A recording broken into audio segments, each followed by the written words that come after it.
This episode of the GSL Local Business Spotlight is brought to you by Senior Care Authority, Central Ohio East.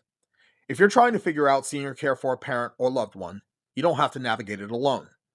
Senior Care Authority, Central Ohio East helps families understand assisted living, memory care, elder care options, and the next steps that make sense for their situation. Brandon Boyd provides personalized, local guidance designed to bring clarity to a process that can feel overwhelming.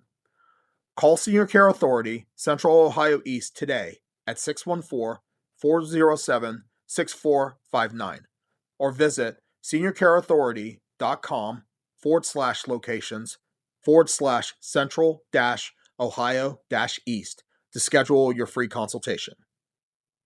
And Stansberry Media and Strategy. If your business is posting content but still struggling to turn attention into actual growth, the problem may not be your effort. It may be your strategy. Stansberry Media and Strategy helps entrepreneurs and small businesses strengthen their positioning, messaging, content, and marketing systems so their brand gets seen, remembered, and chosen. If you're ready to stop guessing and start building with a clear plan, connect with Tiffany Stansberry and Stansberry Media and Strategy on Instagram, Facebook, YouTube, and LinkedIn today. Hello, everybody, and welcome to another episode of the GSL Local Business Spotlight. I'm Robert Rippey, founder and CEO of GSL Media LLC here in Columbus, Ohio, and I'd like to welcome you to episode 7 of the GSL Local Business Spotlight. Today, we have a very special guest here. I'd like to introduce Jason Chen from HealthCarePOA, LLC. This is a business that he has started and brought him onto the podcast to talk about his life, his experiences, and his particular business. So welcome to the podcast, Jason. Thank you for having me. Yeah, absolutely. Absolutely. So let's get right down to it. Before we get into HealthCarePOA, tell us a little bit about yourself and your background. Yeah, so I'm actually a philosopher by training. I have a PhD in philosophy, and my specialty is medical ethics. So I used to be the clinical bioethics fellow at Ohio State Wexner Medical Center. And basically what that means is that I was addressing ethical issues that arose at the bedside. And then I worked as a patient advocate at the James. And then I started a postdoc position at the College of Pharmacy at Ohio State, where I teach medical ethics. I'm also a senior lecturer in medical ethics at the University of Akron. I'm a certified healthcare ethics consultant, and I'm also an advisory member of the OZU Ethics Committee. Okay, sounds good. Sounds good. So that's a lot of different things there. So how exactly did that career path develop? Yeah, well, it started at the hospital. So when you do clinical ethics consults at the hospital, a lot of the times the issues that come up have to deal with who has the authority to make medical decisions. So often people don't have anybody, and so we're trying to figure out like what to do in those situations, or they have multiple family members who are arguing and disagreeing over what to do, and so we have to kind of resolve those conflicts. Okay. And so it was at that time that I thought to myself, somebody should do this professionally, right? Because sometimes people don't have any family at all, or they just don't have family to rely on. But I didn't pursue it back then because I was busy with other stuff. So I only relatively recently started my business. Okay. Gotcha. So you touched on this just a little bit. Let's get a little bit more into this. Most people probably assume that if something happens to them and they can't make their own medical decisions, their spouse, children, another family member will step in. But what happens when you don't have someone who can fill that role? Yeah. So if you really don't have anybody to fill that role, what's going to happen is that the hospital is going to apply for guardianship. And that guardian is going to be a stranger that's appointed by the court. right? So you're going to have a complete stranger make medical decisions for you. And the Okay. reason why that happens is because somebody has to make decisions for you, right? If you can't make them for yourself, somebody has to do it. And the Right. hospital doesn't want to do it. So they're going to find somebody else to do it. And typically that's going to be a guardian. Okay. Let's see. So let's make this real here.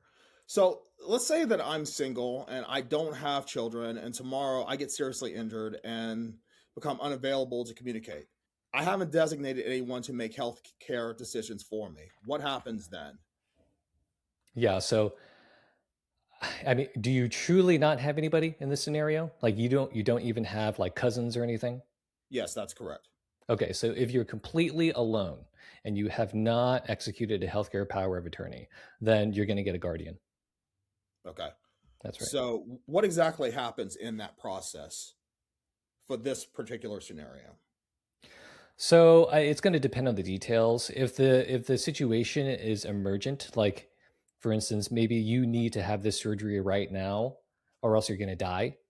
In that case, the hospital is just going to act in your best interest and save your life. Right? Okay. But if it's not an emergent situation, but you're going to require these decisions to be made in the future, the hospital is going to apply for guardianship. Okay. Yeah. All right. So let's kind of lead this into how you started your business. So, at what point did all of this experience that you had before with OSU lead you to realize that there was a problem? And I know that you touched on this a little bit before, but if you can get a little bit more into depth into this, that eventually became healthcare POA. Yeah. So I mentioned a couple of times, right, that if you don't have anybody, then you're going to get appointed a guardian, and it's going to be a Right. complete stranger. The reason why you don't want that to happen is because that guardian is not going to know your wishes and values, right, Sure. as expressed by you while you still had capacity, right? Because by that point, you've already been deemed incompetent by the court, you know. Okay. And for most people, we want to have say, we want to decide what happens to our bodies, right? Right. Some people, they have specific religious or spiritual beliefs that are going to inform their medical wishes, right?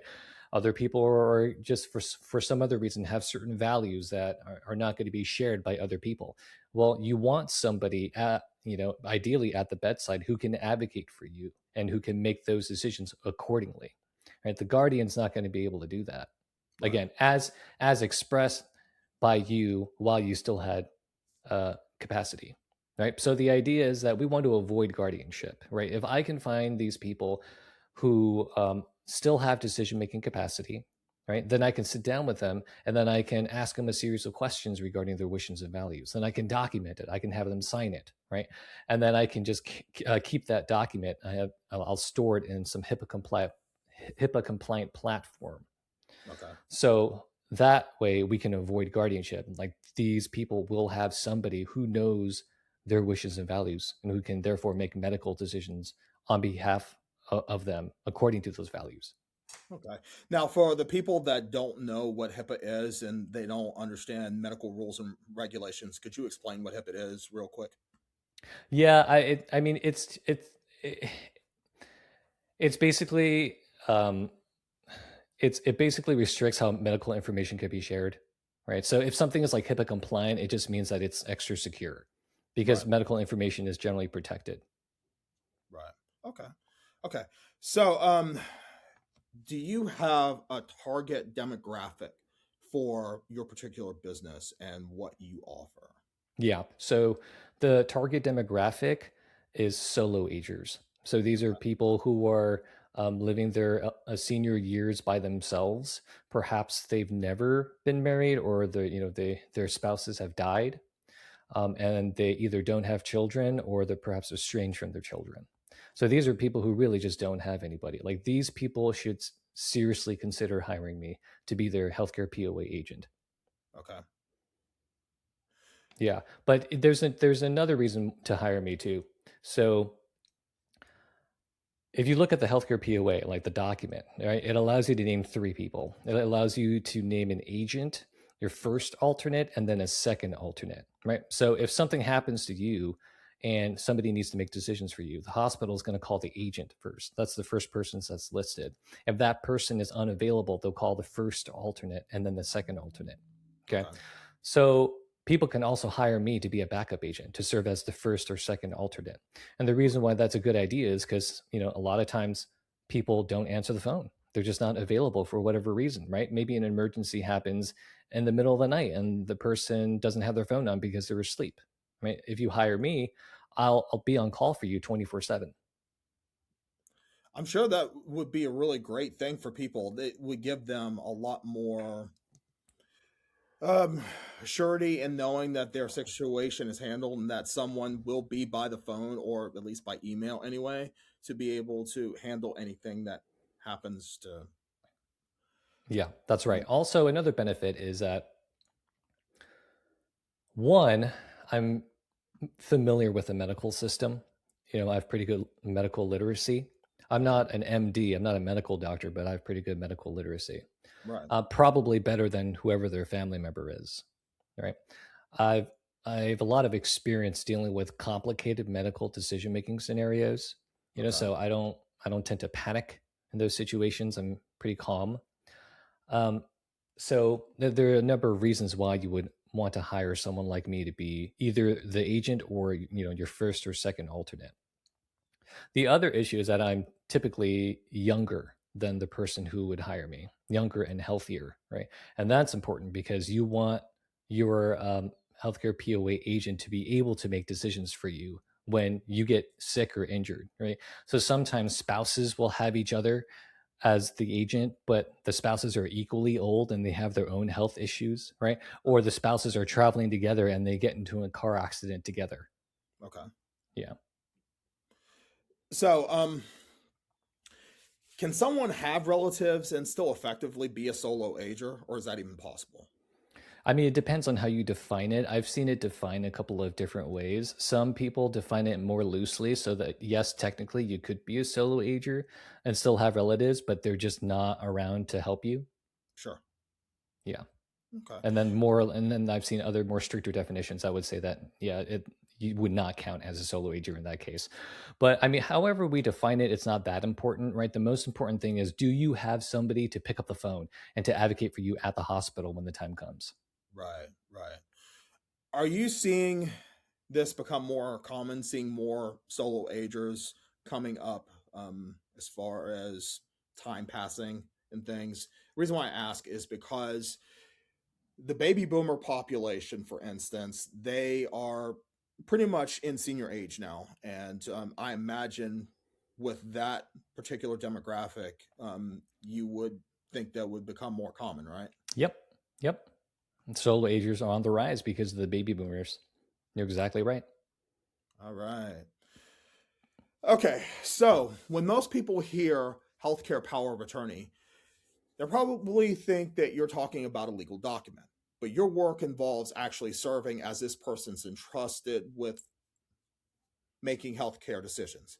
Can you explain that distinction for the viewers and listeners, please? Yeah, I think when a lot of people say healthcare POA or healthcare power of attorney, they mean the person. And that's technically not correct. The healthcare power of attorney is the document. The person that you name in the document is your agent.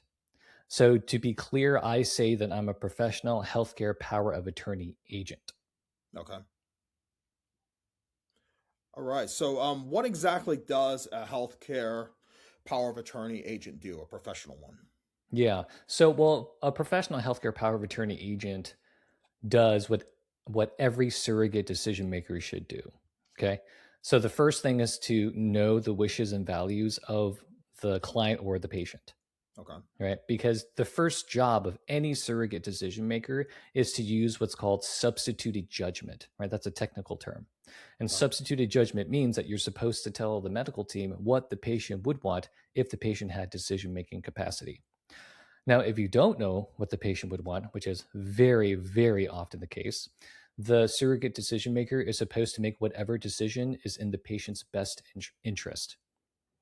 So the first standard is substituted judgment. The second is the best interest standard. Okay. So, when does your authority begin? if My somebody auth- wanted to hire you? yeah, so my authority in any, healthcare POA agent's authority begins when the patient is deemed to lack decision-making capacity. Anytime the patient lacks decision-making capacity, the surrogate decision maker, any surrogate decision maker, would have the authority to make medical decisions on behalf of the patient. And your decision-making capacity is typically assessed by a physician. They'll ask you specific questions about how well you understand what's going on and whether or not you appreciate the situation. They'll ask you about why you're consenting or declining this recommended treatment, right? They'll ask you a series of questions to assess it. Okay. So when does your authority end? Yeah, so my authority ends uh, when the patient dies, right? But they can also revoke their healthcare POA. You can revoke your healthcare POA at any time. So if they were to revoke it, then my authority would end whenever they revoke it. Otherwise, it ends at their death. Okay. Okay. So what exactly decisions can you make for said person? Uh, me- Pretty much all medical decisions. So there's also a living will, right? A living will is a document that outlines your specific wishes and basically an end of life scenario, right? Okay. So you can give your doctor permission to withhold withdrawal artificially, uh, artificially administered nutrition and hydration, for instance. Not everybody has a living will. You don't necessarily have to have one. Um, if they were to hire me, they don't have to have a living will. Okay. But yeah, you could have a living will to state explicitly what you want or do not want in these end of life scenarios. In which case, I would just follow those wishes. Right. Okay. Otherwise, I would have the authority to make pretty much every other medical decision. Okay. In your professional opinion, and for potential customers that might be listening to you and becoming intrigued by this, would you recommend them having a living will just in case? So I would say, I, I mean, it just depends on maybe like I think it just depends on their level of trust in Okay. me. Okay. Okay. Because I'm not going to override their living will and I can't override their, well, basically, I can't override their living will. So if there's like an element of them that that doesn't trust that I will honor exactly what they're going to want at the end of life situation, then I would recommend filling that out. Otherwise, I would say that you shouldn't fill it out because there may be, specific weird situations that come up that you didn't foresee, right? That may inform a different decision that you would make. So this is one of the benefits of having somebody who knows you and your values, right? Because medical situations are unique. Sure. So when people try to think about what they want in the future, they have a really hard time. And what they basically do is kind of think about maybe different medical scenarios that they've encountered in their lives, either in real life or maybe on TV. Right? Okay. They'll think about this one episode of Grey's Anatomy that they watched, and then they'll say, they'll make a passing comment to their son, like, "Oh, I would never want to be, attached to a ventilator or something like that." You know, but then, what if they need a ventilator, but they only need to be on it for a couple of weeks, and then they can return to their baseline, Okay. right? That's a possible scenario, right? So there are these very unique situations that people can't really predict, and so that's why your healthcare POA agent or any surrogate decision maker should know your values, because that is what's going to inform what decision you would make. Okay. Really quickly, what decisions can't you make for a potential client? Yeah, so the financial ones. Okay. So there's a financial POA and a healthcare POA. Those are two distinct legal documents. The Okay. financial POA gives someone the authority to handle all of your financial matters. I don't do that. So I don't touch any of that stuff. I Okay. only handle medical decisions. I don't do funeral arrangements. So that happens after, because if the, or like, and like body disposition stuff. So basically, I don't have the authority to make any decisions regarding your body after you die. Okay. So, how is what you do different from an attorney practicing law in Yeah, this so particular? attorneys typically don't serve as the POA agent, right? Okay. They'll help you execute the healthcare POA, like the document itself. Sometimes estate planning attorneys will be asked by their clients if they can serve as their agent because, some of their clients don't have anybody that they trust. And as far as I can tell, the attorneys typically aren't comfortable with doing that. That's what the attorneys tell me anyway. Sure. So if there are any, estate planning attorneys listening, I would be a really good resource for you.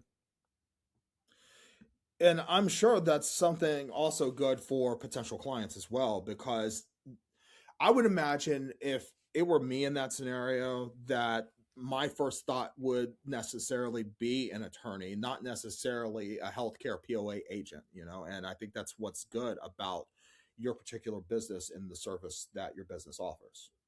Yeah. And the difficult part of my business model is that it's relatively new.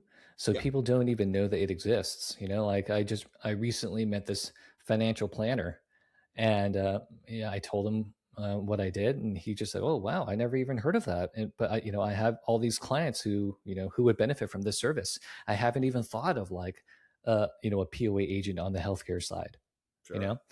And so the professionals don't even know that I exist. So their clients definitely don't know that I exist. And that's a good thing, just being able to create more visibility around this particular business model, because I think it is something that provides an immediate need for an immediate demographic. Yes. All right, so why would somebody hire a professional healthcare POA agent instead of naming a friend, sibling, niece, nephew, or another person they know? Yeah. So, I mean, the one really sad reason is because they just don't trust them. You know, Right. maybe there was some bad family history for whatever reason. That happens all the time. I've seen it at the hospital. Okay. And so they wouldn't just name, their distant relative or some other relative. Another is that maybe they just don't want to burden them. you know like, oh, my nephew, he's whatever, he's doing his thing, he has his own life, I don't want to be a burden, right? He has like 3 kids. Or, oh, they live in California and like I just don't want them to have to do anything because they're so far away. They probably won't help out because they're too busy, right? And from the other side, it might be the case that the family just doesn't want to do it, right? Sure. You talk to your nephew, and the nephew's like, "Nah, I don't want to do that. I'm just too busy. I don't want that responsibility." Some people, they don't like the idea of having that authority, you know, because sometimes they're going to have to make end of life decisions, right? Sure. Like, not everyone's comfortable with letting mom die because maybe in their mind they're killing mom or something like that. So Right. that would those are all reasons to hire someone like me. Another is that they may not be familiar with the medical system. They may have low medical literacy. They just don't understand what's going on, right? Maybe they don't act calmly under pressure. Maybe they tend to panic and they can't deal with those type of situations. Another reason is that maybe they're just not reliable or responsible, right? One Right. issue that we face at the hospital is that we call the surrogate decision maker and they don't pick up the phone, Okay. and we leave a message and they don't call back, right? We schedule a goals of care meeting at the hospital and they don't show up, or maybe they show up drunk, you know? So it carries a lot of responsibility to be the surrogate decision maker.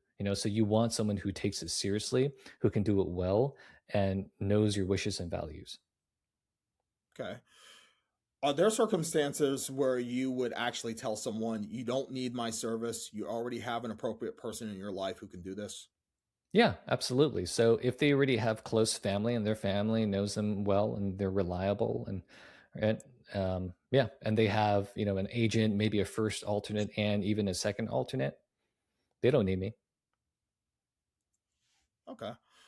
So, your background is unusual for an entrepreneur. You have a PhD in philosophy, you've worked in bioethics and patient advocacy, and you're a certified healthcare ethics consultant.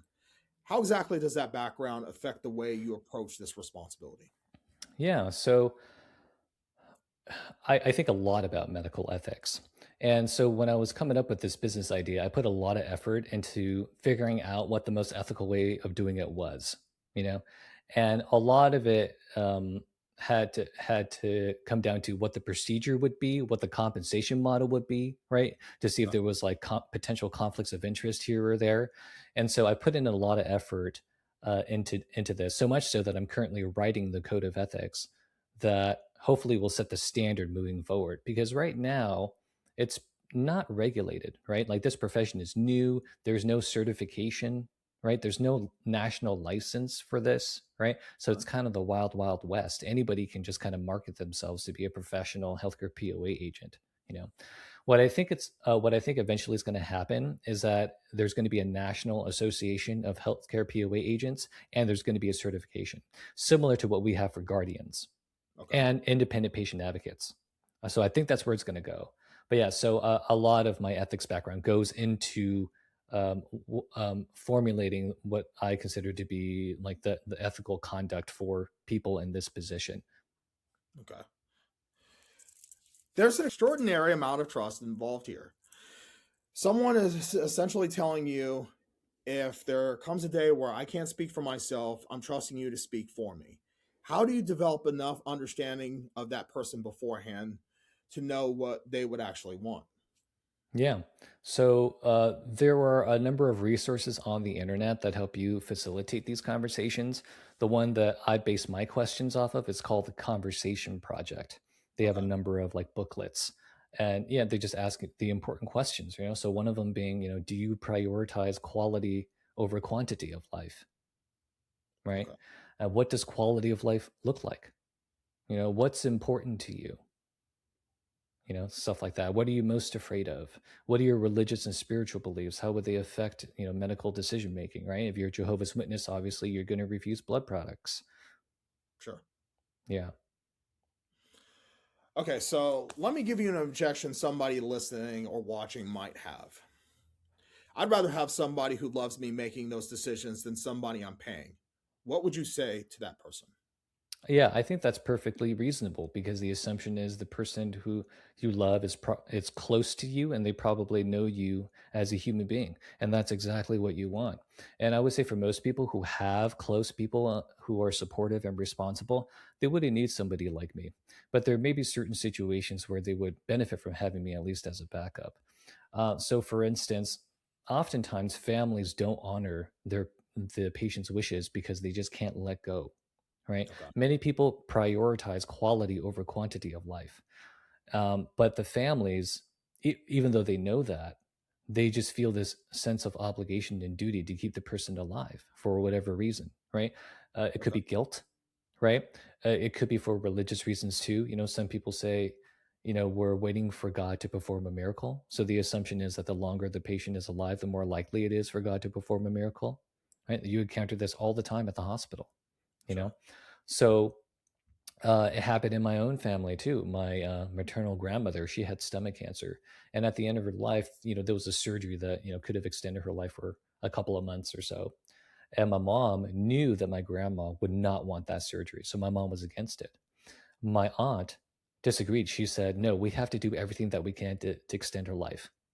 And then my uncle abstained. He didn't want to participate in the discussion. So now you have a tie, Yeah. right? You have one daughter in favor, one daughter against. You never want to have a tie. That just makes everything so much more complicated. Okay. So you have these situations where, you know, families will disagree and they're then even though they know what the patient would want, they say, no, we just can't let her go. We got to keep her alive. God is going to save her, or at least they're hoping. Okay. Gotcha. And I want to get back to this point really quick, but I wanted to ask a really quick question to see if you can enlighten the listeners and viewers of this. You touched on quality of life versus quantity of life. Can you distinguish those two for the listeners and viewers, real quick, please?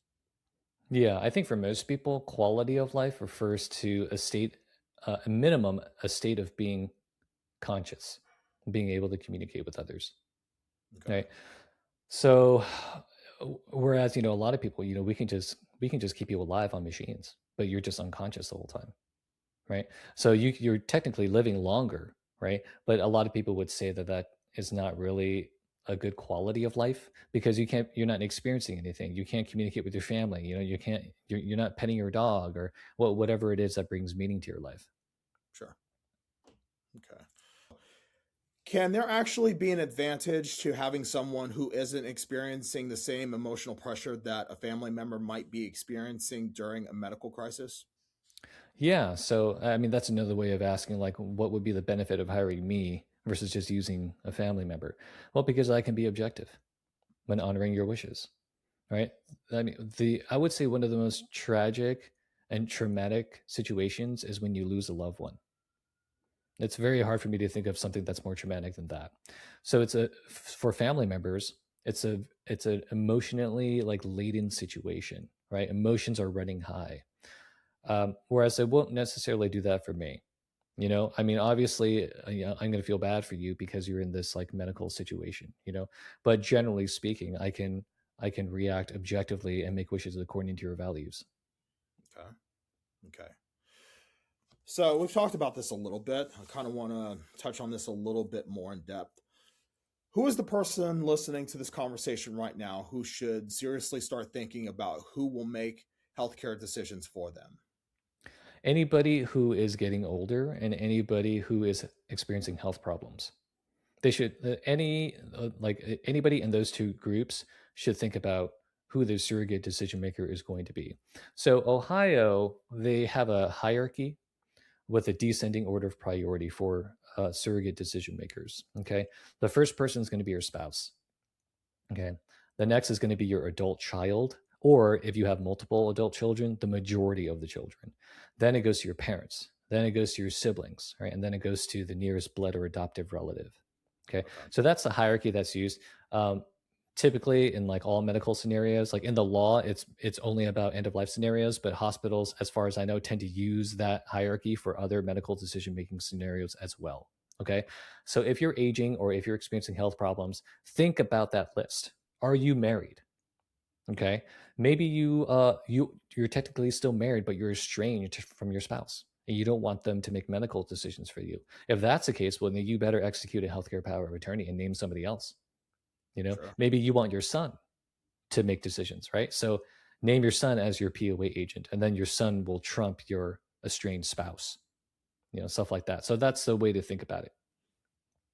Okay. Is this something people tend to think about much too late? Yes. When should somebody actually start beginning to plan for this? Now, pretty Okay. much now. I mean, if you're interested in the topic, you should plan now, right? A teenager obviously isn't going to care much about that, and they don't have really much use for this. I'm talking about like older adults, even like people who are like 21.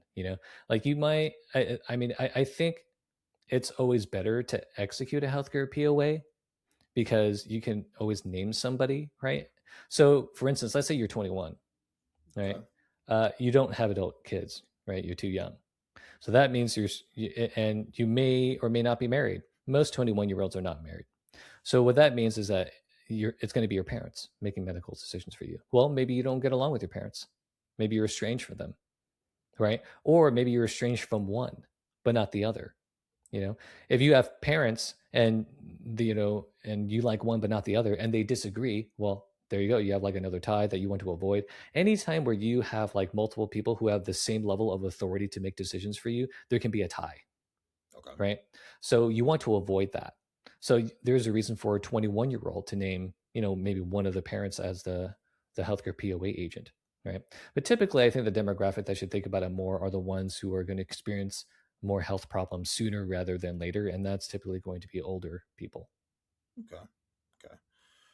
What are some of the biggest misconceptions or mistakes you see people make when planning or failing to plan for who will make their medical decisions? Yeah, they don't have conversations with whoever they chose about their wishes and values. There's so many people who have no idea what their mom or dad would want, and so they can't use substituted judgment, right? Which is the first duty of any surrogate decision maker. So that means they have to rely on the best interest standard. So they have to determine whether this or that is in the patient's best interest. Okay. Well, there's no universally accepted notion of well-being. There's no universally accepted concept of best interest, right? So, for instance, um, there was a patient that I did a consult on. I don't remember what happened to him, but he was basically in some sort of permanent unconscious state. Okay. Okay. he was not expected to wake up, and he was intubated, right? So he was connected to the ventilator, and then like went in his mouth. And a couple of weeks had passed, and they were deciding whether or not to trach and peg him, right, or to let him die. So trach and peg is a trach is like was when they make the incision in your neck, and that is where they connect you to the ventilator. So instead of going through your mouth, the tube goes into your neck. Okay, Okay. it's called a trach. A peg is a peg tube, and that's like a feeding tube that goes directly into your belly. Okay. Those are long-term decisions, right? So if your goal is to keep the patient alive long-term, then you trach and peg the patient, right? But, do we do that, or do we extubate and then, let the patient die? And the son was the only legal next of kin. So he was the surrogate decision maker. And he had not had conversations with his dad about this situation. And so he said, I want whatever leads to less suffering, which is a very reasonable position to have, right? Sure. Okay, but what does that mean? Does that mean we trach and peg the patient, or do we let him die? It's not clear, Right. I see how that right? could be very ambiguous. Yeah. And different members of the medical team had different opinions on it, So there's no universally accepted, concept of well-being. So you want to avoid your surrogate decision makers having to rely on using the best interest standard. You want them to be able to use substituted judgment, but that requires you sharing your wishes and values with them. That is the most important thing. Okay. So let's talk about how your particular business, HealthCarePOA LLC, works. So let's say somebody listening has just had this realization: I don't actually have anyone I feel comfortable putting this responsibility on. What does working with HealthCarePOA look like? Yeah, so if they, there's a free consultation, so they can ask questions about what my services are, and my background. Okay. If they choose to hire me, I'll sit down with them and have an in-depth values conversation. I have a list of questions that I will use. I will document their wishes and values. I'll then have them sign it, and then I'll upload it into my platform. And then I'll also upload any and all other advanced care planning documents to the same system. So I basically become the contact person for all things surrogate decision making. And then I'm on call for them 24/7. So whenever the situation arises where they don't have decision making capacity, I'm there to make medical decisions on their behalf. Okay. Oh, also, I will share their values document with the medical team. That's a way to keep my feet to the fire. Okay. Yeah, that's very important. It's very important. Okay, so let's run a scenario here. Let's say that I'm a solo ager and I happen to see HealthCarePOA LLC and I am interested in a free consultation and I contact you. So, what exactly would that first conversation look like? Yeah, well, a lot of it's just going to depend on what questions that you have. I'm really there just to answer your questions. And the reason why that I have it like that is because it's a relatively new business, right? People have never heard of it before. And so they're going to have questions about what I do, what my responsibilities are, what I'm not going to do, you know? So for instance, I'm not a care manager, right? So I don't coordinate your healthcare appointments. I'm not picking up your prescriptions from CVS.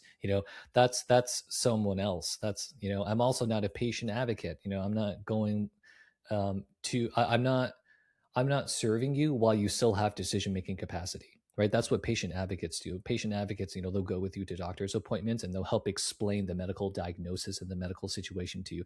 A lot of them have medical backgrounds, so like nurses, right? Okay. But you still have decision making capacity when you're working with a patient advocate. I come in when you lack decision making capacity. Okay. You know, Okay. so that's something that people need to understand. Sure. Also, I explain my compensation model. Currently, my prices are there's a $300 setup fee, and that includes the in-depth values conversation, and then it's $50 per month. So it's Okay. essentially a subscription model. Right? If the case is really complicated and it requires a lot of my time, then I have the option of charging $150 per hour. Okay. But I just started my business, so the prices are relatively low, and so if there's an increase of demand for my services, I'll slowly increase my prices too. Sure, sure. So you happen to mention how you're essentially on call 24/7. So I'm assuming this is an ongoing relationship just in case they happen to need to contact you and or you need to contact them as far as some sort of change that needs to happen. Yep, absolutely. Yeah. Again, if they don't revoke their healthcare POA, I am their agent for life. Okay. Yeah.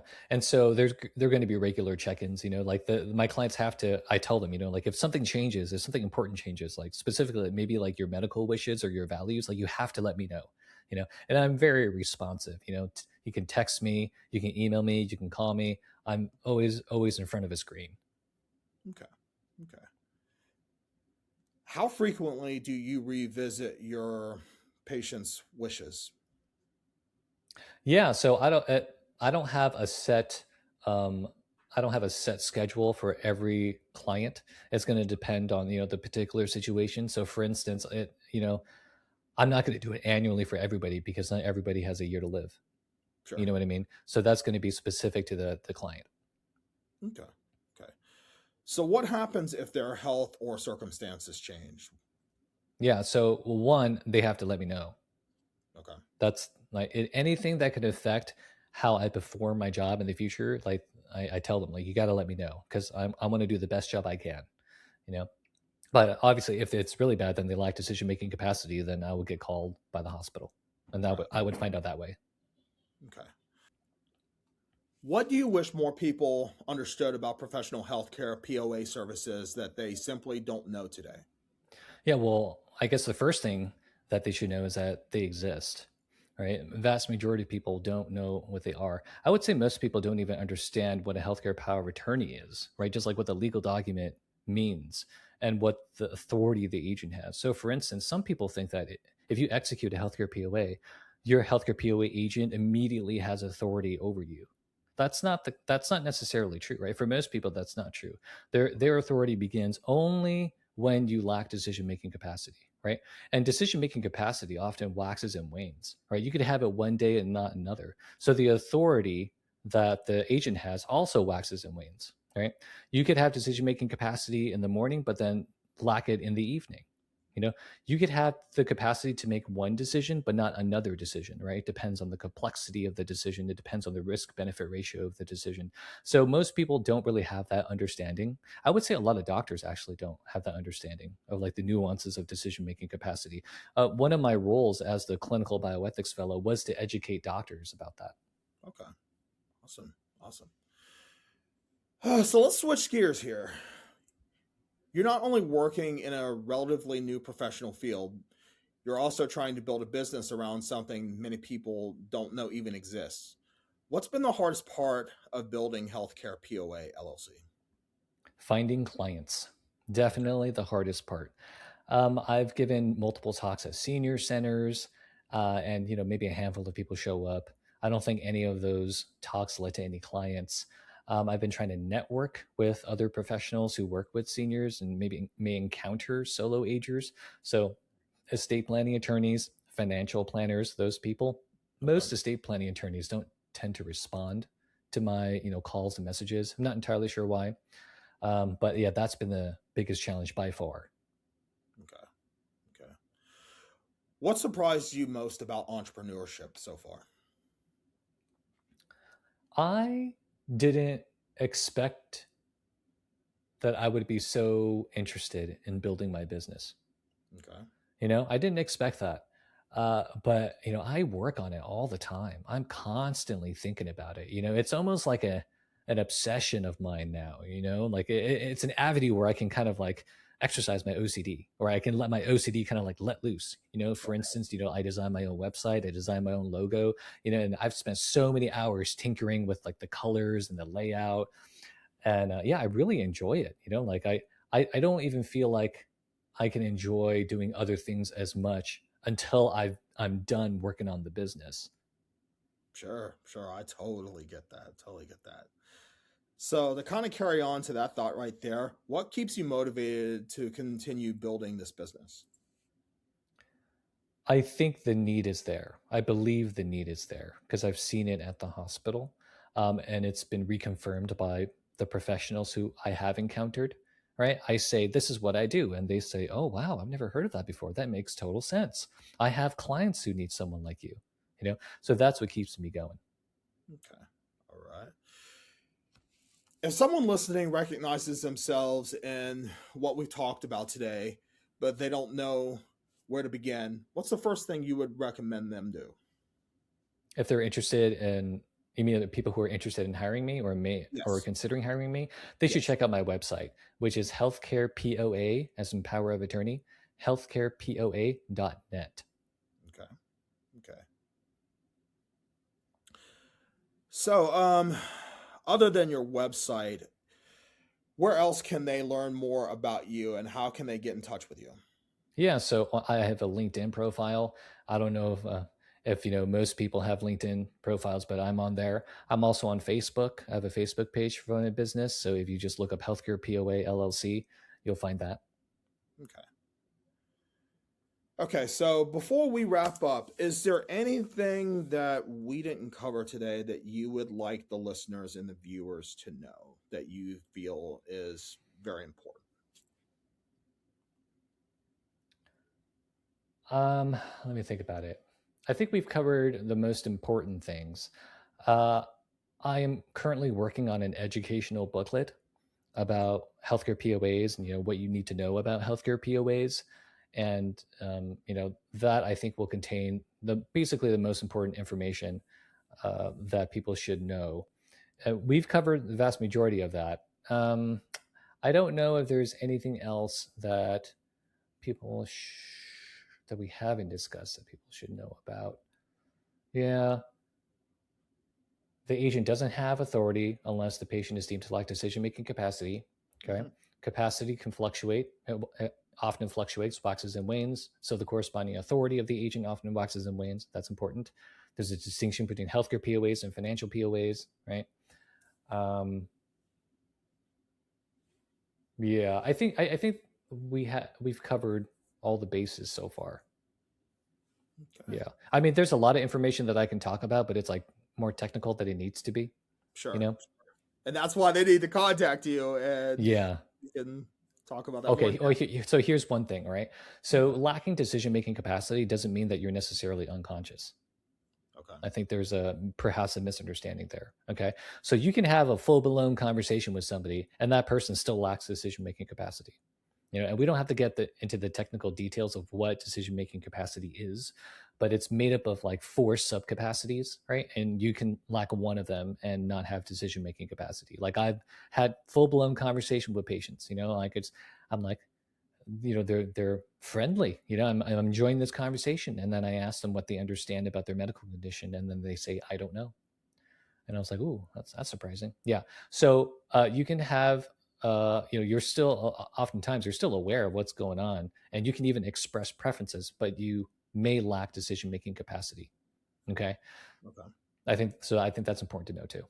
Okay. All right.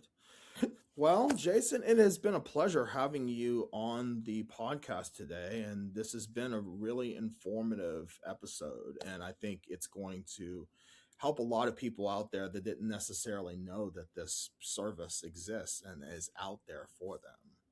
Well, I appreciate you having me on. Yeah, absolutely. Absolutely.